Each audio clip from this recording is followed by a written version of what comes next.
Hello guys! Magandang araw sa inyo lahat. Ito si Mike Paduad. Nakita ulit tayo sa pinaka-latest na weekend edition ng ating weather analysis ng araw po ng Biyernes hanggang Lunes, Abril 5 hanggang 8, 2024. At ito po ang ating Tagalog version. Pinaglilingkod sa inyo ng Typhoon 2000 in partnership with Naga College Foundation, one of the best schools dito po sa ating Reyon Bicol.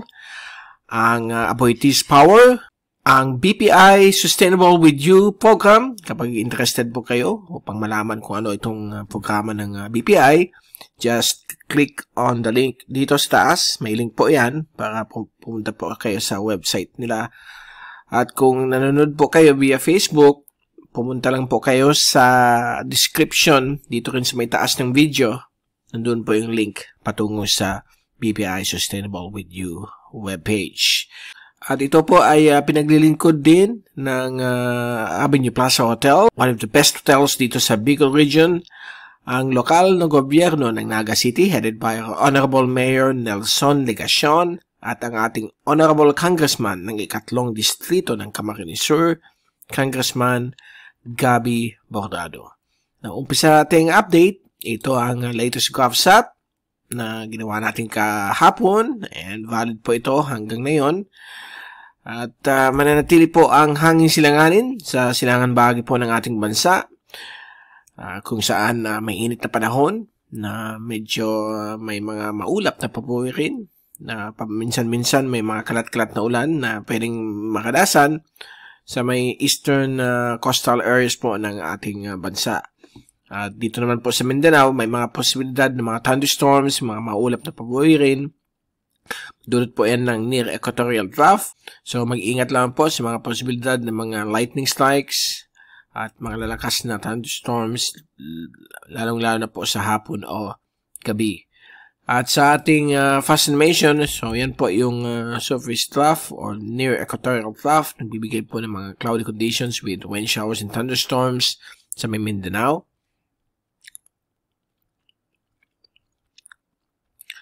At all clear naman po ang Western Pacific. Wala pong inaasahan pong mamumuong LPA o bagyo sa labas ng ating bansa. At sa ating zoom-in satellite animation mula sa windy.com, galing po ito sa UMETSAT satellite servers. At ito po yung satellite loop. Umpisa alas 7 kanina umaga hanggang alas 7 na yung gabi. At nakita po ninyo dumadaan pong mga kaulapan sa may Eastern Visayas at Bicol Region, na kung saan may mga maliliit na chances ng ulan. Dito po sa may Catanduanes, nagkaroon po ng konting ulan, mga 1.5 mm kaninang early morning. At dito rin po sa Legazpi, umabot po ng 11 mm. At dito po sa Mindanao, mas mataas po ang chances po dito ng mga thunderstorms, mga pagkidlat at pagkulog. At gayon din po ang mga maulap na papuwi rin.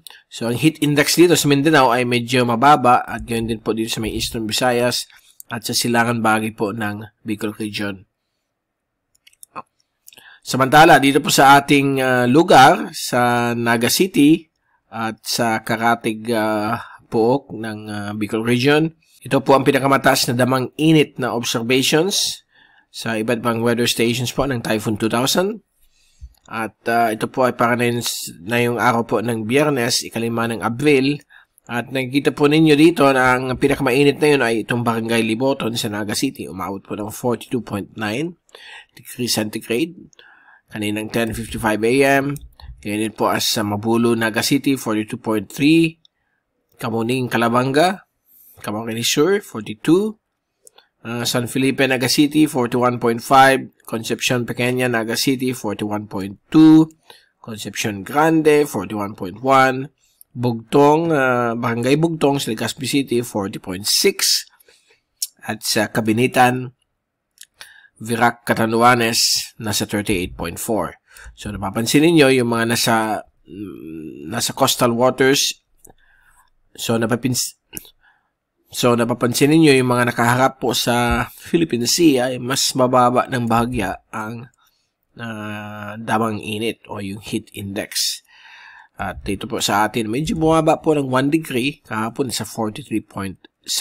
Dito po sa Mabulo na yun, ang Liboto na yun, ang medyo Nag-number 1 po sa pinakamainit sa ating mga weather stations. Nasa 42.3, nasa 42.9. So, yan po ang ating data. At sa Pag-asa naman po, ito yung latest po nila as of 5 p.m. At nakikita po natin dito ang mga iba't ibang high heat index record or observation mula sa DOST Pag-asa. So, i-check lang po ninyo yung website nila. Ililink po natin yan doon sa ating Facebook channel.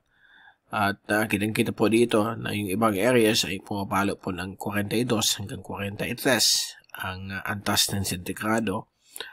Dito po sa Bicol Region, ang Sibusiwa, Pili, Camarines Sur ay nasa 40 lamang. Okay? At bukas, Sabado at Linggo, inaasahan pong nasa 40 hanggang 42 ang inaasahan pong namang init sa dito po sa Camarines Sur. At gayon din po sa ibang bahagi po ng Bicol Region, may mga pailan-ilan na pwedeng umabot po ng 42 din, like dito sa may Huban, Sorsogon. At marami po pong mga areas sa buong bahagi po ng ating bansa na pinapakita po ang iba't ibang forecast ng namang init. At yung mga color na yan ay binabase po yan dito sa epekto. Color-coded po yan. So, ang inaasahan po natin sa danger. Okay, ibig sabihin, pagkakaroon po ng heat cramps and heat cramps, pati ang heat exhaustion ay inaasahan po yan. At gayon din po ang heat stroke. May possibility kapag continued po ang exposure mo sa haring araw. So, yan po ang mga iba't ibang tips, symptoms, causes, prevention, emergency response. Magbisita lang po sa website po ng Pag-asa. For more details, click niyo dito sa may weather. Makikita niyo dyan hindi kasi yung browser dito, hindi masyadong nakikita, but may heat index po dyan. I-click lamang po ninyo. So, ito naman po ang ating wind at pressure forecast mula sa European model. Valid po ito hanggang sa Lunes. At so far, ngayong araw na ito, hanggang sa weekend, bukas po Sabado, Linggo hanggang sa Lunes, inaasahan po ang gentle o mahinang hangin mula sa silangan o yung hangin silanganin ang inaasahan po sa silangan bagay po ng ating bansa. So, medyo malinsangan pa rin ang init ng panahon. Medyo ang damang init ay patuloy pa rin na umakyat ng bahagya. So, minom lamang po ng fluids o tubig para labanan po itong mataas na damang init o heat index. At pagdating po sa ulan, bukas po ng hapon, inaasahan po may mga possible thunderstorms. Medyo malalakas po ito. Okay, sa may area po ng Sorsogon, Bangsamoro, at Zamboanga Peninsula. So, magdala po kayong payong, kapote, dahil po may inaasahan po tayong mga localized thunderstorms bukas po ng hapon. Sabado, Villa size, dahil po sa pagdaan po ng near equatorial trough. Okay, at dito naman po sa may silangang bahagi ng Visayas, may mga possible showers din po. Dahil sa hangin silanganin, gayon din po sa may eastern sections po ng Kabikulan, kagaya po ng Catanduanes, eastern Albay at eastern Sorsogon, ay may mga possible po mga thunderstorms. At yung rainfall accumulation forecast hanggang sa Linggo, nakikita po ninyo ang nakatutok yung ulan dito po sa may Kanluran at katimugang bahagi po ng Mindanao, dahil po sa surface trough or near equatorial trough. Samantala dito po sa may silangan bahagi po ng ating bansa, may mga inaasahan rin po mga light showers, katulad po dito sa may eastern Visayas, northern Quezon, eastern sections po ng Kabikulan. The rest ng ating bansa ay magiging tuyo, mainit at mataas ang damang init. Okay? At sa ating wave forecast naman po ay ngayong araw na ito, nasa 1.3 hanggang 1.6 metro ang laki ng alon at light lang po yan. At walang problema po upang kayo ay pumalaot at mangisda. No problem po yan.